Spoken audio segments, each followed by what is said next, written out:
Good evening, everyone. My name is Lindsay Newton, and I work with community engagement at the Missouri Historical Society. On behalf of MHS, I would like to thank you for being here and welcome you to STL History Live. We're really excited for you to join us virtually tonight for the first of a three-part Mississippi Meandering series that I know is going to be just full of really engaging stories for the next 3 weeks. The series is in collaboration with the Mississippi River Water Trails Association, and I will introduce the leader of this group in just a moment.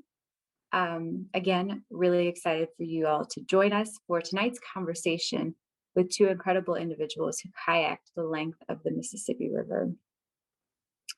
As you can probably imagine, this program is inspired by our special exhibit at the Missouri History Museum, The Mighty Mississippi, which is presented by Bank of America. So I want to send a huge thanks out to Bank of America and also a heartfelt thank you to JSN Charitable Trust, who is the education sponsor for this exhibit. We also want to acknowledge our MHS members. I know many of you watching today are members of MHS, and your support makes so much of this work possible. And last but certainly not least, we appreciate the support from the Zoo Museum Tax District. Thank you for your tax contributions. Safety is a top priority. That's why we are joining you virtually right now. Programs are virtual, but the Missouri History Museum in Forest Park is open, and we would love for you to come out and see the Mighty Mississippi exhibit if you have a chance before it closes on June 6th. The museum is open Wednesday through Sunday each week with plenty of safety precautions in place. So yeah, check us out if you have a chance. And I will just quickly mention a couple more things before we get started. Tonight's conversation will be full of great questions, but there is always room for more questions from the audience. So if you think of a question, please navigate over to the Q&A button in your toolbar and feel free to type your question in, and we're going to do our best to answer questions at the end. We might not get to quite all of them, but again, take a moment there if you want. And tonight's presentation is being recorded. So if you'd like to view it again or maybe share it with someone who isn't able to watch tonight, it will be posted on our Missouri Historical Society YouTube channel early next week. And lastly, your feedback is really important to us. We would appreciate if you could take a moment to fill out the Kobo Toolbox survey that has probably already popped up in another browser. So keep an eye out for that when you leave.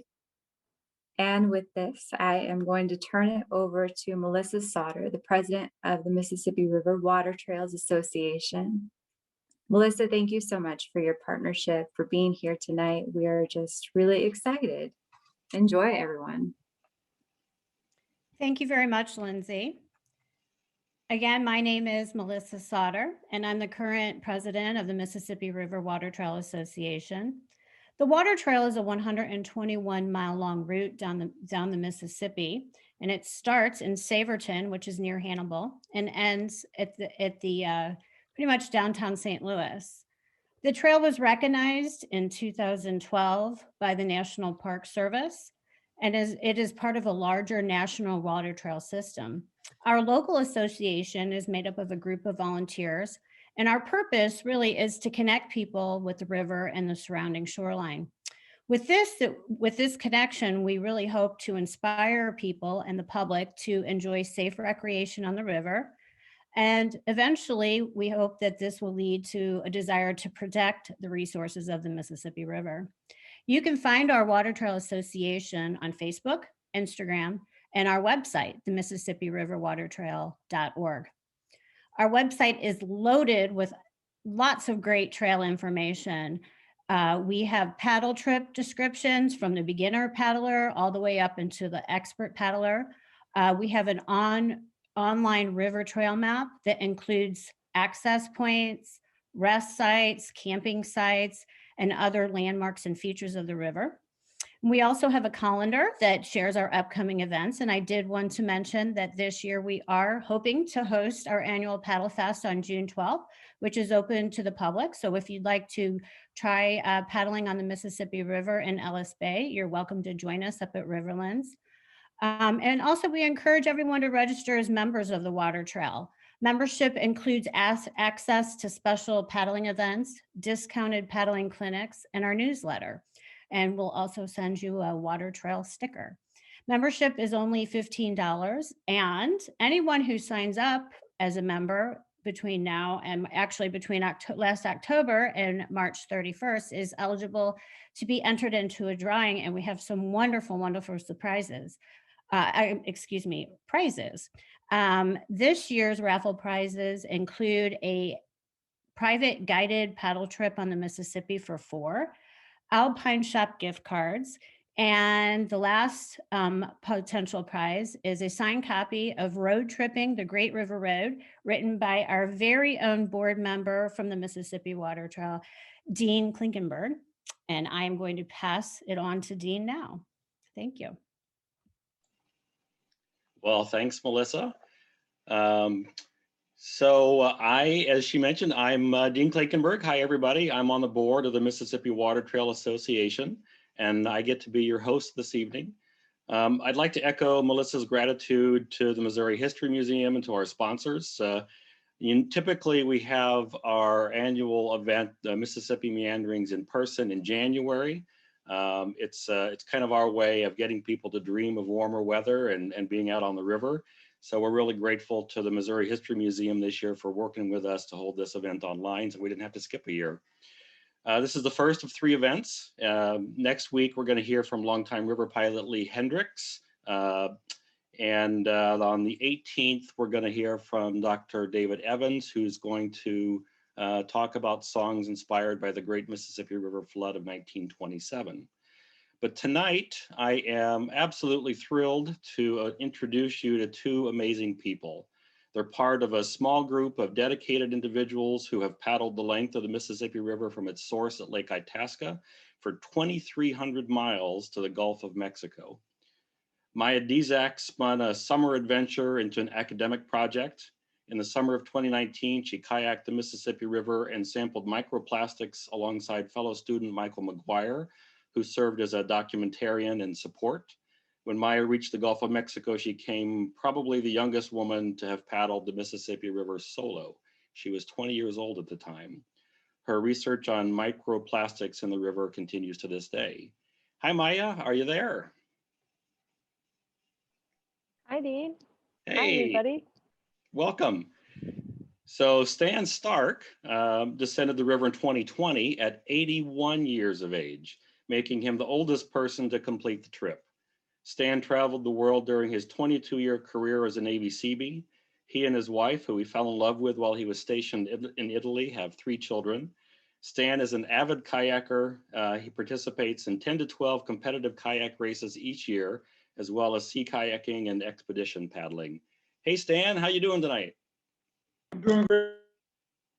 It's nice to see you. Yeah, it's good to be with you as well. Can you see me? There I am. Yeah, there you are. Hey, we're all here. It's great. Hey, I just want to do a very quick plug, and I'm going to pop this into the chat box. I just want people to know, if you are considering a long distance paddle on the Mississippi River, there is a Facebook group called Mississippi River Paddlers that really goes into a lot of detail on the logistics. I imagine Stan and Maya, you both probably had some experience with the Facebook group. Yes, indeed. So let's get started with the question that people always want to start with. And I would like to hear about what inspired you to take this trip in the first place. And why don't we start with Maya? Yeah, so I think it's pretty easy to say that a woman named Alyssa Pohl was the source of inspiration for this trip. When I was in high school, I was really lucky to attend a conference, and this woman, Alyssa Pohl, was talking about her recent trip down the Mississippi River in 2015, sampling for microplastics. I was super, super excited about it, but I was also in high school and never thought that maybe one day I might be doing the same thing. So kind of fast forward many years later, I was sitting in lecture for a class talking about some abstract research project. I was thinking about the options that I had that summer in terms of either doing some research under a professor about something that I wasn't super excited about, or getting a low-paying outdoor recreation job. And I kind of thought like, oh, maybe I could combine those two things. And I recalled that speech that Alyssa gave at that conference, and basically got in touch with her, asked for her blessing, and got in touch with some of my professors and asked them if I was crazy, and that's how the ball got rolling. That's fantastic. It's great to have a person like that who inspires. Stan, how about you? What inspired you to do this? Yeah, Dean. Well, for me, it was more a personal challenge at my advanced age, and I wanted to prove to myself that even at 81, I could do this. And also, I was after a Guinness World Record and wanted to become the oldest person to paddle the river. And another one of my motivations was to motivate older people to engage in more challenging activities, and knowing that it would be well worth, the efforts would be well worth, worth it to them. I have this thing, what I call the rocking chair syndrome. And what I'm talking about is those of us in the older segment of the society, they see, many of them seem to have this thing that, I'm 65, so now it's time for me to sit on the back porch and watch the birds or whatever. But my thing is, no, it's not. It's time for you to get out of the rocking chair, get in a kayak or whatever you want to do, and live another 10 or 15 years. And that pretty much was what inspired me to do the Source to Sea. Great. So was your Guinness record officially certified? Not yet. We're in the process. All right. And, the process is rather lengthy and a lot of documentation. I won't get into all the details, but video and witnesses and photos of recognizable places, et cetera, et cetera. But we should have that pretty well put together within the next couple of weeks. Fantastic. Well, we look forward to hearing the official news on that. So let's go back to Maya. I'm curious, what you did to prepare for this. Did you have to sit in a cardboard box for 8 hours and keep your arms outstretched to prepare for kayaking that long? Or what did you do to get ready for it? Yeah, I am kind of, I was in very much the research mode preparing for this trip. That to me was definitely a part of the battle, because for a long time I wasn't sure if I'd be able to pull it off. There's subsequently 1.5 years of just accruing enough grants to be able to make it happen. And it was always kind of an up in the air thing. So it wasn't until, let's say, the last month where I had gotten the last bit of funding, the last okays from professors and different groups, that I was like, okay, I'm actually going to do this. I'm actually going to sit in a kayak for an entire summer and see what that's like. And I had done a lot of paddling in the past, but never over a long expedition. And I'd also never chosen or never had time where I could just adventure for 2-3 months at a time. So it was kind of it just kind of pulled all together. So there wasn't that much preparing in some ways, Dean, but I did do a lot of my logistical homework. So using that Facebook page, exploring RiverGator, which is another really great resource for understanding places on the lower half of the Mississippi, and also digging into the literature of who came before me. That's something that I was really interested in knowing, who are the women that have paddled this river, the people of color that have seen this river, what have those perspectives meant while being on that river, and how does that relate to me and my story? So lots of digging and making phone calls and just wanting to listen to what people had to say about it. So yeah. So what did you find out about previous paddlers, about women and previous people of color who were paddlers on this long distance trip? Oh yeah, well there weren't many women of color or people of color that have paddled the Mississippi. It was pretty tricky to find those folks, and I think that speaks to a larger demographic within the outdoor industry or people who recreate, is that it's mostly a white and male space. But those people that don't fit those characteristics exist too. And some of those people that I found out about, one is Eddie Harris, or Ed Harris, who wrote a book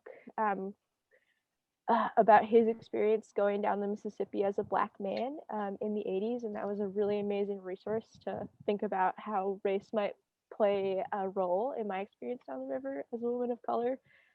There are also other women that I look towards, like Alyson Pohl, an author named Jennifer Hahn. She is like a really amazing kayaker and does some really cool things. And yeah, but there's so many more. And like, that's the other thing too, Dean, is like, there's just so many people that have gone before me that just might not have had their story written down or had access to keeping that story sustained. So yeah, that's something that I feel really like drawn to in prepping for the river. So thanks for asking that. Great. So Stan, tell me a little bit about how you prepared for this trip.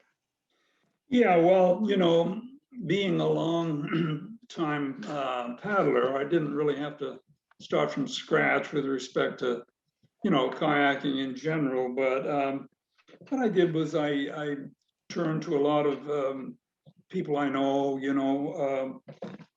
friends and acquaintances that have made the trip before, and kind of took a lot of advice from them.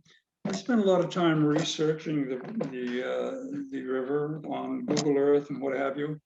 Did a lot of book reading. One book in particular, Ellen McDowell's One Woman's River. It's a beautiful guide coming down the river. Many of your viewers are probably familiar with it, but it was very eloquently written and very helpful in making the trip. And I spent time, of course, assembling the right gear and the right camping equipment and emergency equipment, etc.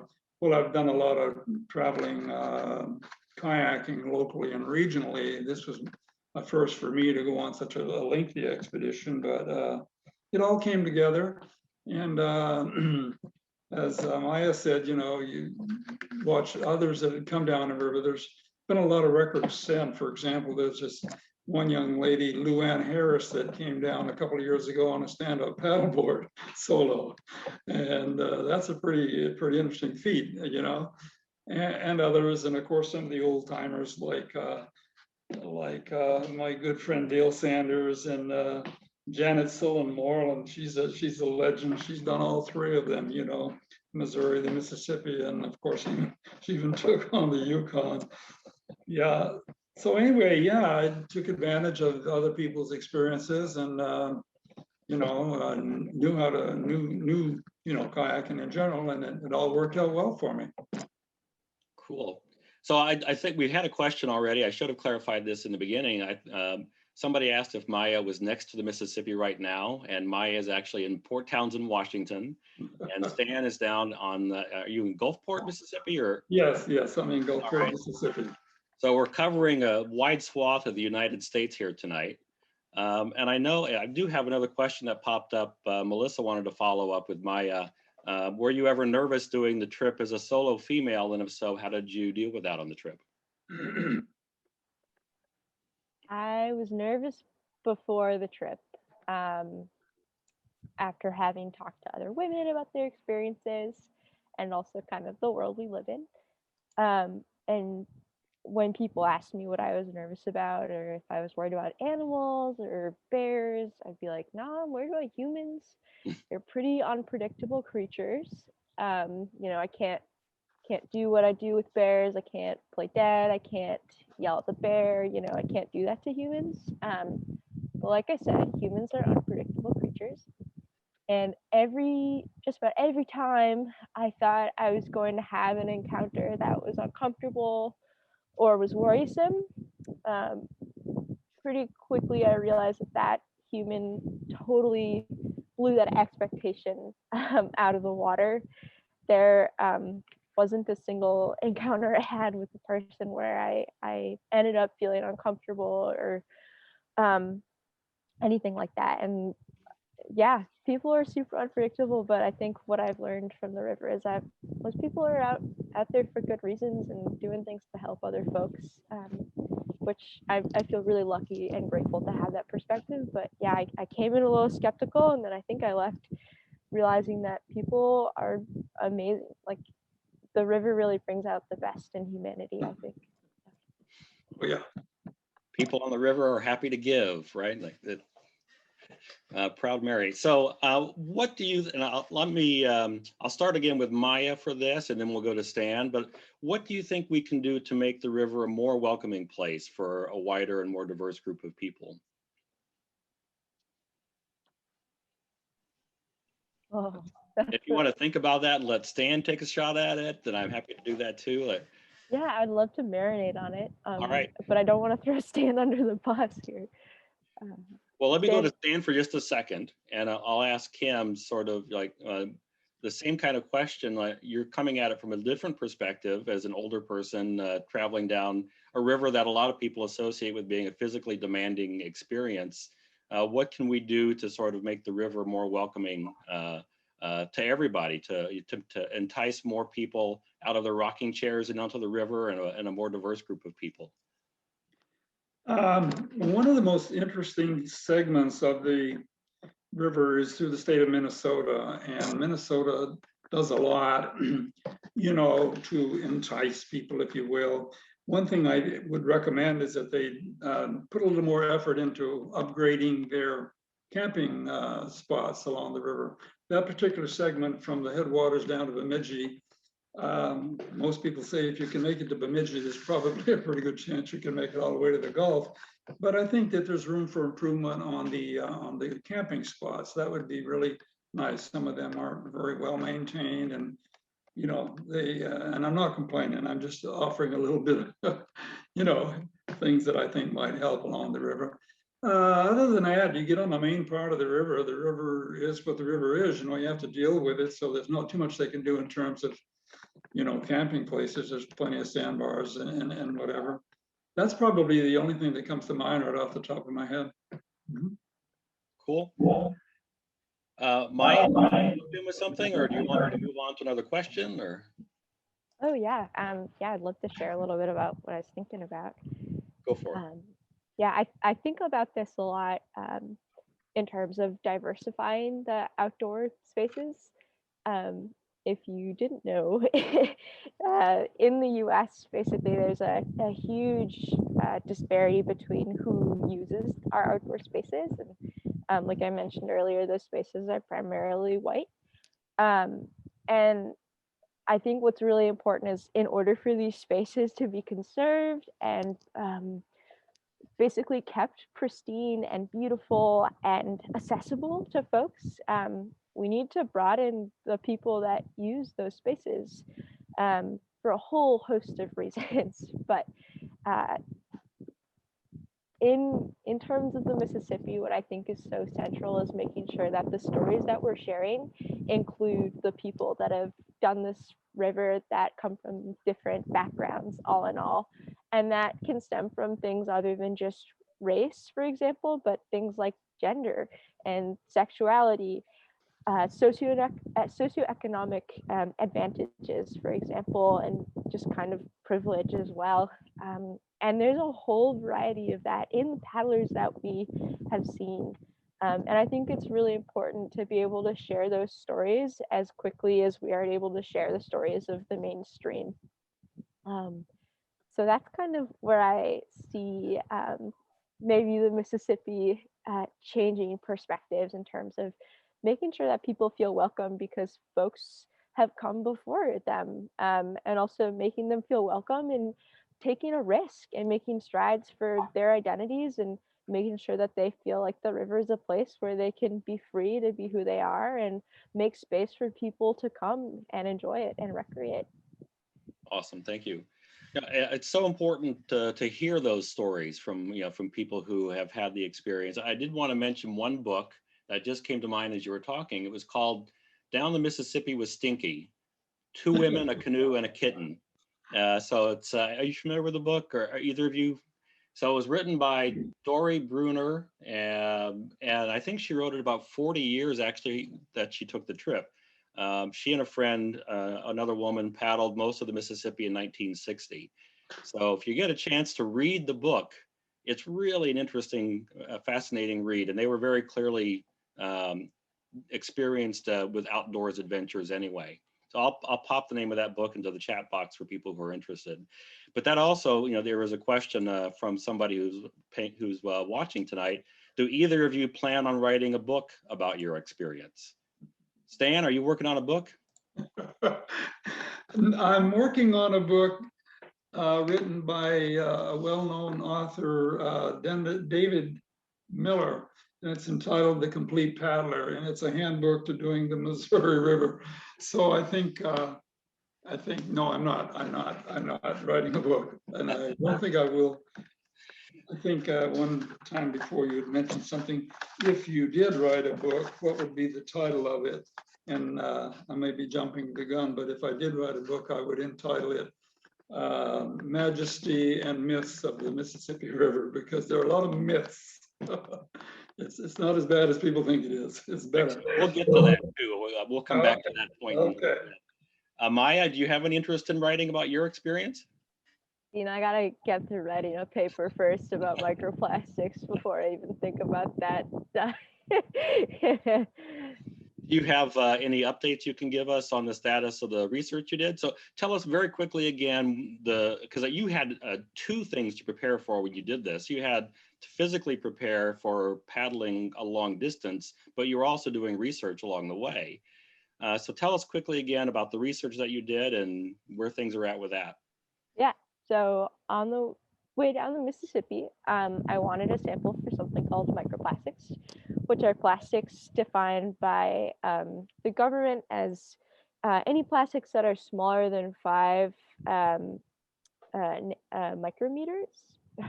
Yeah, I think, sorry, my brain's, I'm having a brain fart. But anyways, basically, there's a couple ways that you can analyze those samples in water, but I in particular took a bunch of 1 liter bottles and dipped them in the water and filled them, screwed them tight, and then sent them back to the university every 50 miles, starting from the headwaters to Dubuque. And then after Dubuque, I did it every 100 miles. And the goal of that was to really understand how microplastic abundance, so asking how many microplastics are there in the Mississippi in any given 1 liter bottle of water, how is that affected by industry or agriculture or population density? So I wanted to focus on the first half of the river because the biggest jump right in rural to urban basically happens within those first like 900 miles or so of the river, which is why that frequency of sampling was so close together every 50 miles from the start, headwaters in Itasca, to Dubuque, Iowa. So fast forwarding, samples were going to get analyzed by a lab in St. Louis, actually, but then COVID happened. So things are a little bit on pause right now, and hoping that things will start opening up soon. And that's where I'm at currently. Excellent. Well, thank you for that. And we, as with Stan's Guinness record, we look forward to hearing the results from that. So thanks, appreciate it. I think each of you have hinted at this, and I think Maya, you mentioned this directly. The people along the river who were who are often quite amazing and helpful.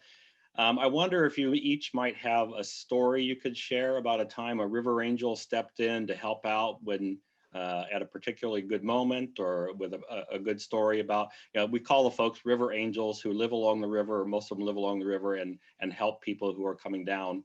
Stan, do you have a good river angel story you want to share? Oh, I could share many with you. First, like you said, the river angels are people that live right on the river or close to it, and they just can't do enough for you. They reach out.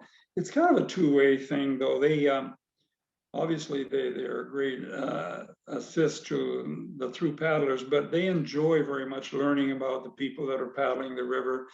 Conversely, we learn all about their area and so much about the area in general. One, I won't try to name names, maybe with one exception. The very first part of the river, as most of us know, that do the river is, of course, from the headwaters down to Bemidji. And there's one lady, I suspect she's probably watching this evening, and her name is Janet. And 53 miles, it took us 5 days to do that. And every time there was where the river, very narrow at this part of the river, would come in close to a road, Janet would be there with a gourmet meal for us. She would open the back trunk of her Subaru and break out tables, and we ate like royalty coming down the river. But it was along the river all the way from the headwaters to the Gulf of Mexico. I mean, people reached out. We landed one time in Missouri. What's the name of the town in Missouri? You don't know. I'll think of it in a minute. Sorry, a little brain went dead there for a minute. But we were met with 30 or 40 people, and they put us up in a bed and breakfast. They wouldn't let us pay for it, and just gave us a wonderful time. Took us out and I say yes, and I'd like to say this too. I haven't mentioned this, but I had planned this trip as a solo trip, and I ran into some remarkable people. I won't spend too much time on this, but I wanted to mention two of my companions coming down the river, Brian Hoover and Chase Brenner, two wonderful individuals. And you know, I mean, it wasn't anything they wouldn't do for you, a sense of humor, and just great traveling companions. And maybe later on during this presentation, I can tell you about one event that wasn't so good that happened later on down the river. But I'll just finish by saying that the River Angels, can't say enough good about them. They were just delightful people, and they make traveling the river a joyful experience. Thanks, Dave. Maya, do you have a River Angel story? Yeah, like Stan, there's definitely many to choose from, but one that stands out is right outside of Greenville, Mississippi. I ran into a lot of thunderstorms. If anybody lived in the Delta at that time, this was right before Hurricane Barry or Hurricane Barely. Actually, it was right after, excuse me. So we were getting like slammed by a bunch of cells coming off of it. And I was pretty fatigued and like fed up with the amount of lightning and thunder I had. Nonetheless, a River Angel reached out to Michael, who's kind of the support and documentarian on the trip that Dean mentioned. And he really wanted us to stay with him, but I was like, no, I kind of want to like keep going and chugging along. You know, it's like really nice to offer. And Michael was like, no, we got to stay with this guy. He's really persistent. I was like, like I'm gonna try my best. I don't know if I can make this meet. There's a bunch of thunderstorms. So it was kind of like a little bit set up where there was like a spot right outside of Greenville that I was supposed to meet them. And it's dumping rain. I was cold and really stressed out with all the lightning that was happening and trying to make this deadline. And you know, like I'm just having this really like difficult and challenging moment. And all the while, like the most beautiful sunset that I've seen is happening, and there's like a double rainbow and lightning happening in front of the double rainbow, and like the sun is setting and there's like glorious like yellow light, and I just am trying to like enjoy this beautiful like serene thing, and like meanwhile there's crazy lightning and thundering happening, and I hear these gunshots and I was like, oh God, this is so bad, you know, like I can't go any further, you know, just like there's too much stress. And I just hear somebody starting like whooping and hollering, and I realized that I like made it to the spot that I was supposed to meet Michael and the River Angel. And I get out of the boat, and like the River Angel that we met like gave me a huge bear hug, and you know that was like one of the best hugs I've ever gotten after such a stressful situation. And like even like I thought that the guns were from somebody else, so I was like, oh, this is so good. And that was a wonderful stay with that person, and lifted my spirits from a pretty tough place. Great. Yeah, it's interesting. One of the things that I think about with a long trip like that is there gotta have to be at least a few moments along the way when you feel really worn down and fatigued, when maybe you even begin to wonder if you should be, if you should keep going. What did you do to kind of keep yourself moving forward? We'll start with Maya. Yeah.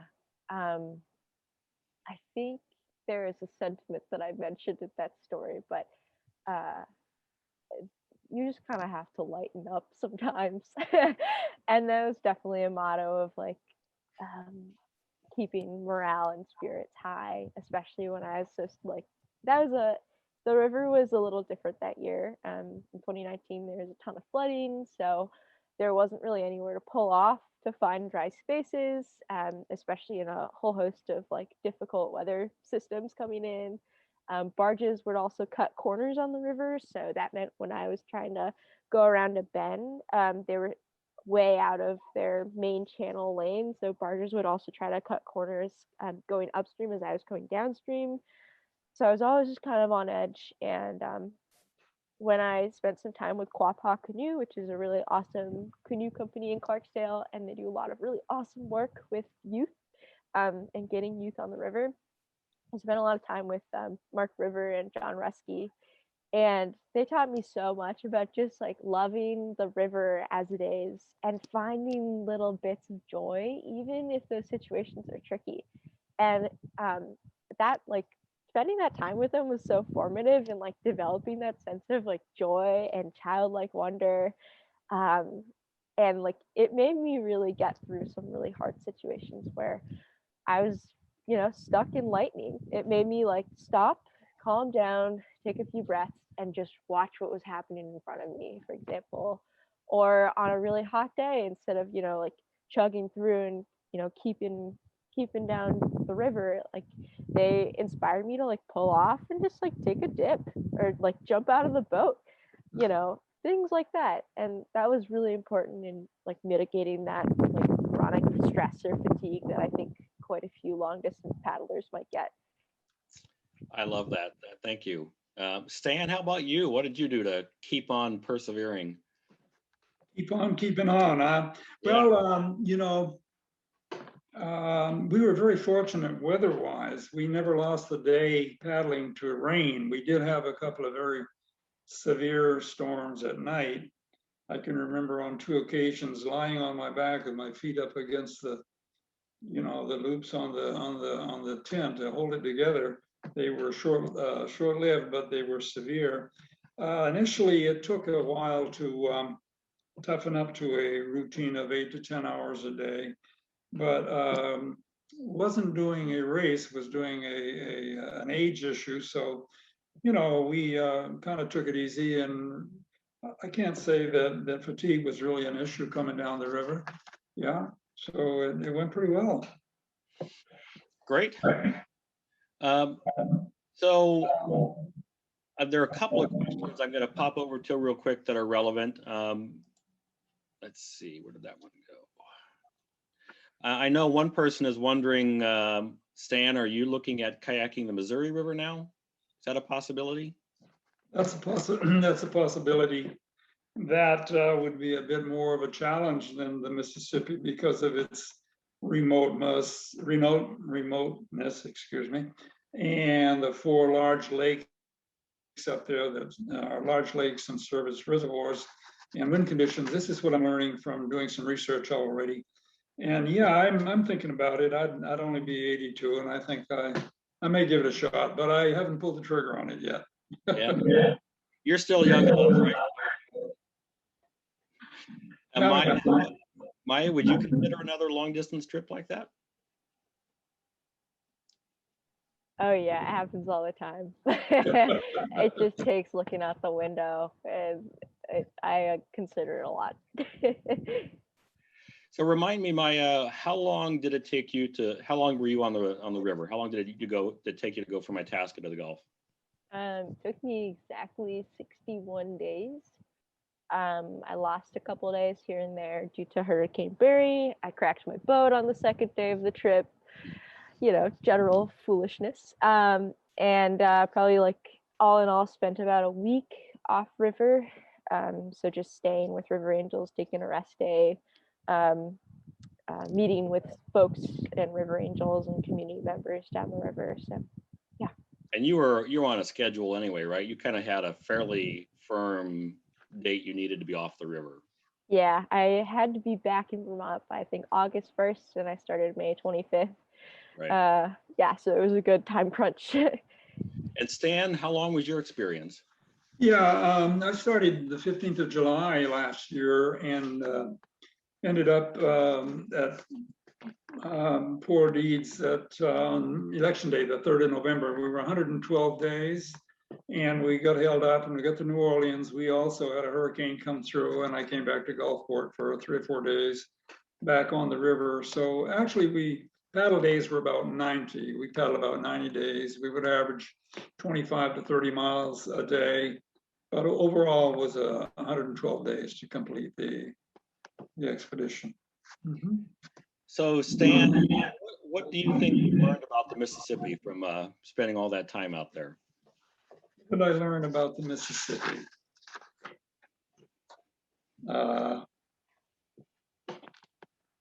I learned how to live in harmony with the river, okay?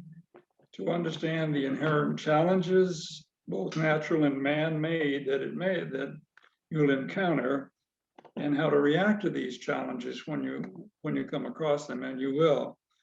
I also learned how to embrace the inconveniences that, and then the occasional hardships that you will encounter coming down the river. But I learned a great deal. I really did. I saw so much of America that I hadn't been close to in my many years, and I guess those were the main lessons that I've got that I picked up coming down the river. Just you meet so many beautiful people and see so many sights. Every bend there's something new to see. Actually, as you get further down, you get past is it Fort Gerardo? What's the name of the town? Cape Girardeau. Yeah, that's the one I was struggling with before. It kind of flattens out a little bit. There's a lot of there's a lot of willow trees and sandbars and water. It's not quite as exciting with respect to flora and fauna and all of that. Nevertheless, it's still beautiful all the way down the river. But those were the main lessons that I learned, I would say. Cool. Maya, how about you? What do you think you learned about the Mississippi from being out there? I think I learned a lot about being humble and staying humble, as well as I think a lot of people a lot of people see the Mississippi River in a binary, good or evil, and that has a lot of historical context as well. For the river right now, it's a huge corridor for transportation. A lot of people might see the river as a dangerous place to be on. I know it's had a historical role in the slave trade, and that's just kind of the reality of it is. And the river is not, black or white. It's not this or that. It just kind of is. And it taught me a lot about seeing the river as just like the way it is currently, and that it doesn't fit these basically human-made binaries, but rather like holds a context for features to occur on it. And yeah, it taught me a lot, but pretty much just staying humble. Right. So, yeah. So you kind of hinted at this a little bit, but let me follow that up real quick with this one. What do you think people most get wrong about the Mississippi based on your experience, Maya?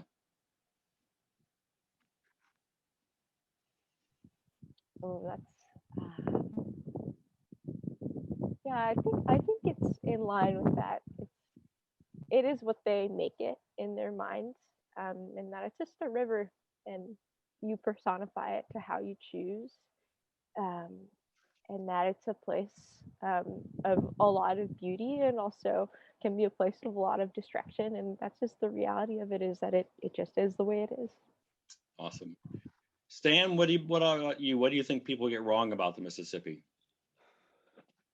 Well, I think to be qualified to comment on the river and you know what it's all about, you have to paddle it. And I think probably one of the largest misunderstandings is the perceived dangers that a lot of people believe exist, you know, while you're navigating down the river.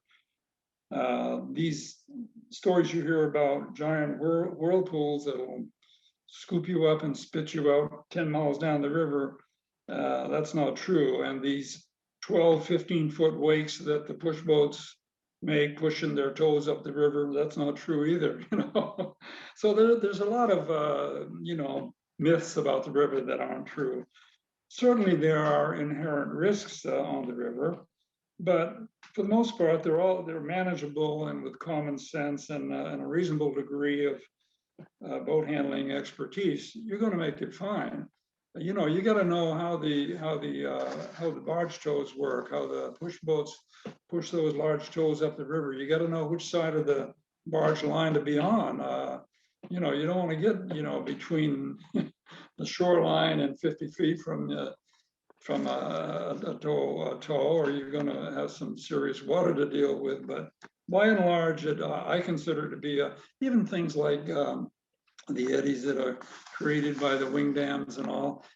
I'm sure it varies with the how high the water is, the water level, but we had no issues at all getting around, you know, the wing dams and the barge traffic. Probably the biggest single issue is in the metropolitan areas, where you're dealing with the places where they're making up the barges and all these little tugboats are running around, and you know, you got to kind of be swivel neck there and not get run over by one of them. The bottom line is, hey, you know, if you think you want to do it, you should give it a shot. It's just not that dangerous. Great. Well, we're running a little bit long time. We do have a few people that are posting questions in the Q&A, but before we get to that, we have a rapid fire round that I want to run through. I'm just going to ask you a question. Give me a very quick, you know, couple word answer, and we'll get through those, and then we'll see what other questions have popped up. First question to Maya. One thing you packed that you didn't need? A pee funnel. All right. Dan, one thing you packed you didn't need? No, just one thing, many things. I sent a lot of things back. We tend to overpack on these trips. All right, so nothing in specific that pops in your head? No, not really. But Stan, how about one thing you wish you had packed? A second bottle of Jack Daniels. Maya, one thing you wish you had packed? I have a much nerdier answer, but a pair of binoculars. All right, great. Yeah, that's true too. All right. Okay, Maya, the question that you got tired of answering. Are you going to bring a gun? Stan, what question did you get tired of answering? I didn't get tired of any of the questions asked, but I sure was asked, how far are you going, about 1 million times. Okay, Stan, one reason a kayak is better than a canoe. Oh, one reason, I can give you several. One thing, you know, I was saying how the river isn't dangerous and all that. Well, I'm a kayaker and have been for 23 years, but I would much rather deal with the big waves, you know, relatively big, rather than being a canoe and doing that.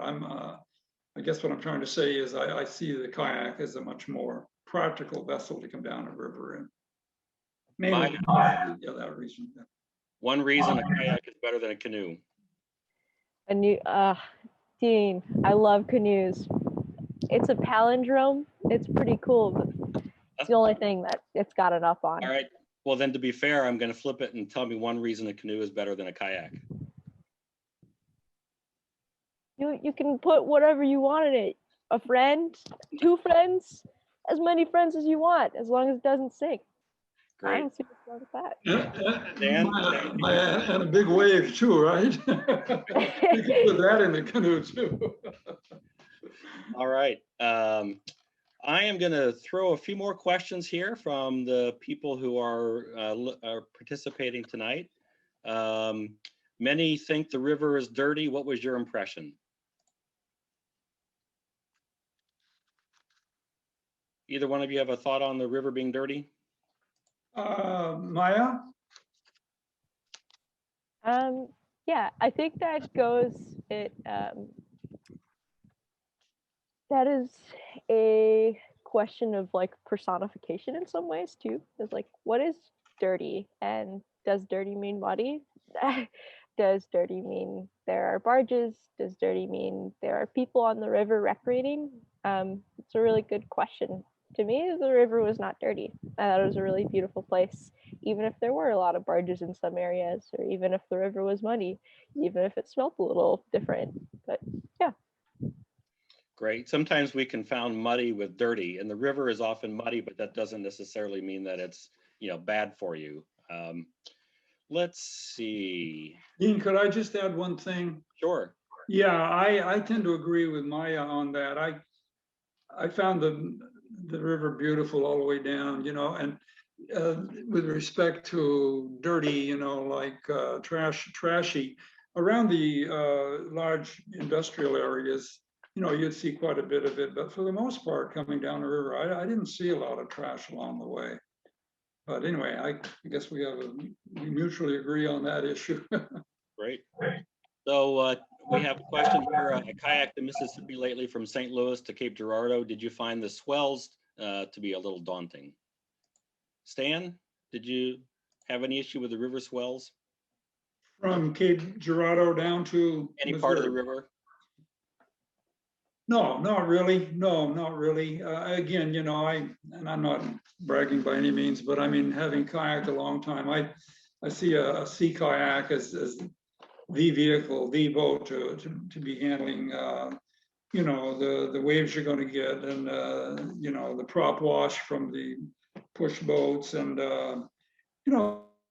one thing too in that regard. After we got below Baton Rouge, the big ships were coming up through the channel, and again there, I think the guys paddling with me would agree that it just wasn't that big a deal, I mean, even in a canoe, I think that most people that have done a lot of either kayak or canoe would have felt comfortable in it, so it wasn't a real big issue.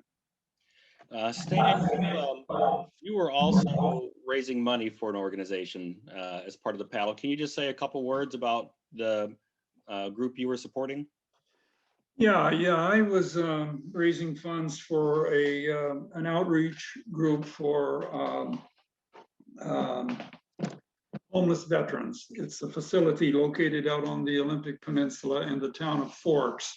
It's not one of these mega organizations. It's a small organization, and they actually go out in the rainforest there and pick up veterans. A lot of veterans want to stay off the grid and whatever, but these are folks that are suffering from PTSD. And what this facility does is it brings them in, and it really takes care of them, and really has a reputation for getting many of them back online. And if anybody cares to donate, it's called Sarge's Place, and it's on a website, and it's a very, very worthwhile organization to donate to. And I just put the link to their website in the chat box, so if people are interested, they can go there and donate directly. Thank you very much. We had a question about when Maya's research will be published, but we answered that. Things are currently on hold while the lab gets back up and running. What books did you read as you were traveling? And did you even have time to read or the attention span to read as you were paddling down? Maya, you're shaking your head. Oh, I didn't have time to read, but I listened to a bunch of audiobooks, which was a great thing to do. And one book that really resonated was a book by Tom Robbins called Even Cowgirls Get the Blues. And it's about a woman that does a lot of hitchhiking. And I felt like I was kind of in a similar boat, just being on my own. Great. Stan, did you read much or listen to any podcasts or audiobooks?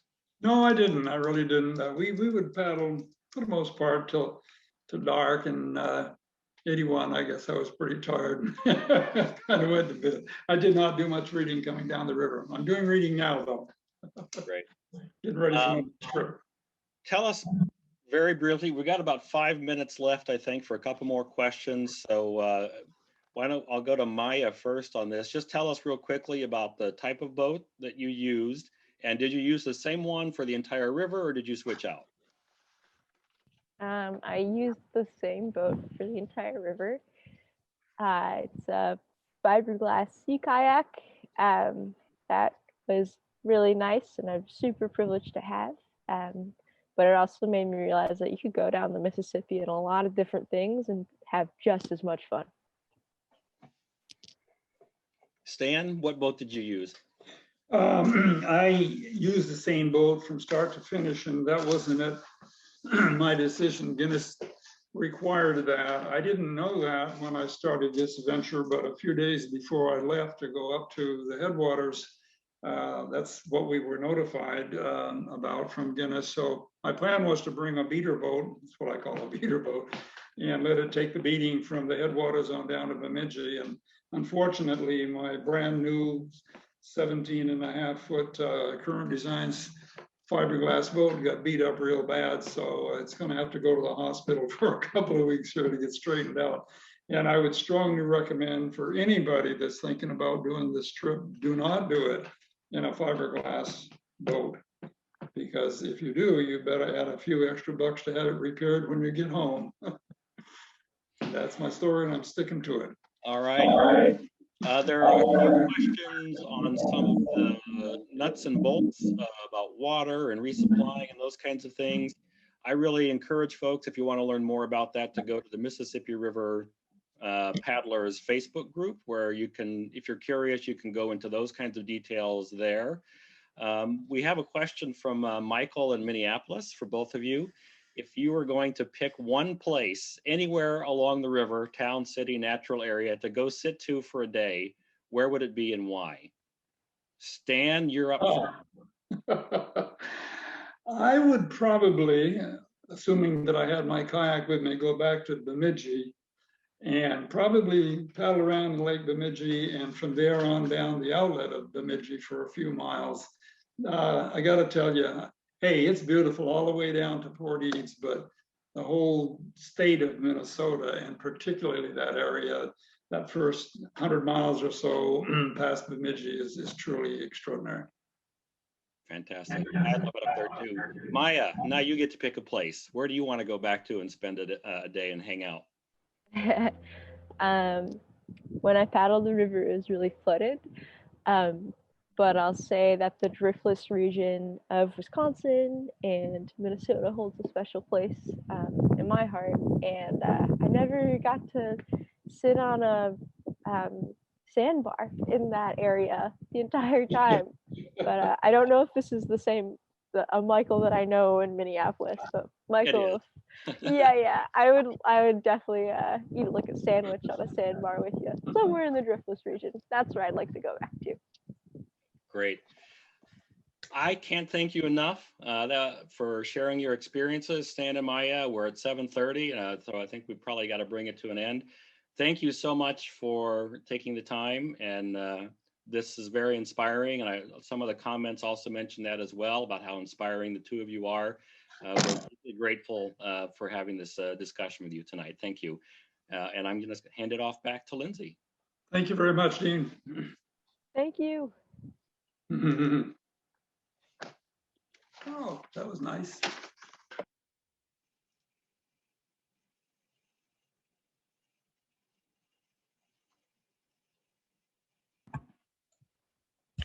Thank you all so much, Maya, Stan. It was just so wonderful to hear your stories tonight.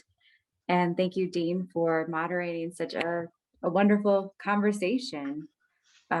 Melissa and Dean, I really want to thank both of you for your collaboration with the Mississippi River Water Trails Association. This was just great. And I'm so excited that we get to do it again the next 2 weeks. Dean mentioned that earlier. in the evening, and I have the dates up here on the screen: Thursday, March 11th, next Thursday, and the following Thursday, the 18th. So please join us again to tune in for those programs. I'll also just mention that Earth Week, April 19th through 23rd, is right around the corner. And here at the Missouri Historical Society, we are hosting a global freshwater summit, and we are just thrilled for all of the groups getting involved with that. It is free registration that is now open, so you could also check that out. We'll see you again soon. Thank you all for joining us.